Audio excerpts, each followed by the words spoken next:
Hi friends, ఎలా ఉన్నారు? ఈ జనరేషన్లో జాబ్ అనేది మ్యాండేటరీ అయిపోయింది అందరికీ.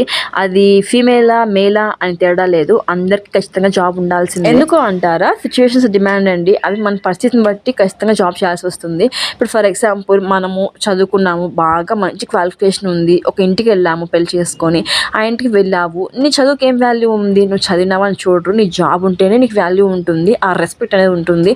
జాబ్ లేదంటే ఆ రెస్పెక్ట్ ఉండదు, ఆ వాల్యూ ఉండదు. సతీ సావిత్రి అయినా కూడా, భూదేవంత సహనం నీకున్నా కూడా అది ఎవరికి కళ్ళకి కనిపించదు. నీ జాబే వాళ్ళకి కళ్ళకి కనిపిస్తుంది. సో ప్రతి ఒక్కరూ జాబ్ చేయడానికి ట్రై చేయండి, లేదా మీ హస్బెండ్కి, మీ ఇంట్లో అత్త మామకి ఎక్స్ప్లెయిన్ చేయండి. ఇప్పటికీ స్టిల్ చాలా మంది పేరెంట్స్ పిల్లల్ని జాబ్ చేయనివ్వరు తెలుసా? ఎందుకంటే వాళ్ళకి సిటీలకు పోతే భయం, అబ్బాయిలతో భయం, అబ్బాయిలు ఏం చేస్తారా అన్న భయం. ఇదే చాలా మంది ఆపుతుంది. పాతకాలపు మనుషులు ఉంటారు కదా, పాపం వాళ్ళ పిల్లలు ఎంత చదువుకున్నా కూడా వాళ్ళు ఆపేస్తారనమాట. ఫ్రెండ్స్తో కూడా వెళ్ళనివ్వరు. ఇలా ఫ్రెండ్స్తో కెరీర్ చూసుకుంటాము, వాళ్ళతో పాటు జాబ్ ఎత్తుకుంటాం అని కూడా వెళ్ళనివ్వరు అనమాట.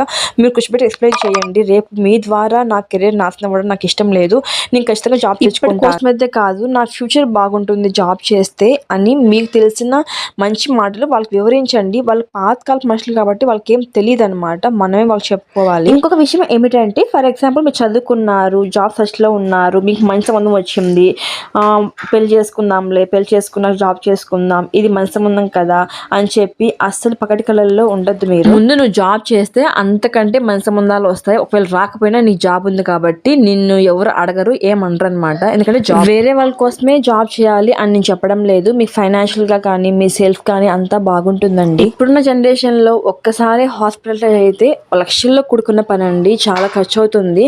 అదే మీ జాబ్ చేస్తే మీ ఫ్యామిలీకి కొంచెమైనా సపోర్ట్గా ఉంటుంది. ఏది ఎలా ఉన్నా నేనైతే అమ్మాయిలకి ఒక విషయం చెప్పాలనుకుంటున్నాను. ఇప్పుడు మీ నాన్న వాళ్ళు అంత చదివించి నేను పెళ్లి చేసేస్తారు, నీకు జాబ్ ఉండదు. అదే నీ జాబ్ ఉంటే, మీ నాన్న వాళ్ళు ఏదైనా ఆరోగ్యం బాగాలేకుండా హాస్పిటల్లో ఉంటే, వాళ్ళు పెట్టుకోలేని పరిస్థితుల్లో ఉంటే నువ్వు వాళ్ళకి హెల్ప్ చేయొచ్చు కదా. నువ్వు జాబ్ లేకపోతే ఎవరిని హెల్ప్ చేయరు కదా, మీ అమ్మ నాన్న నువ్వే చూసుకోవాలి. అదే జాబ్ చేస్తే ఆపిల్ జాబ్ చేస్తుంది, ఆపిల్ సంపాదన ఆపిల్ ఇష్టం అంటారు, ఎవరు అంత పట్టించుకోరు. ఇప్పుడు ఇంకా చాలా మంది ఫ్రెషర్స్ బయటకు వస్తూ ఉంటారు కదా, అమ్మాయిలు ఖచ్చితంగా జాబ్ చేయండి. మీరు జాబ్ చేసి మీ అత్తింటికి ఇచ్చుకుంటారా, పుట్టింటికి ఇచ్చుకుంటారా, లేకపోతే ఇంకెవరినో ఇచ్చుకుంటారా అనే సెకండరీ. ఫస్ట్ అయితే మీరు జాబ్ చేయాలి, అది ఇంపార్టెంట్. ఇంకొక విషయం ఏమిటంటే, అబ్బాయిలు జాబ్ చేస్తే వాళ్ళ అమ్మ వాళ్ళకి ఎంతైనా పెట్టుకోవచ్చు, వాళ్ళని పళ్ళకిలో పెట్టుకుని కూడా తిప్పుకోవచ్చు. అదే అమ్మాయిలు జాబ్ చేస్తే వాళ్ళ అమ్మ వాళ్ళకి రూపాయి కూడా ఇవ్వకూడదు.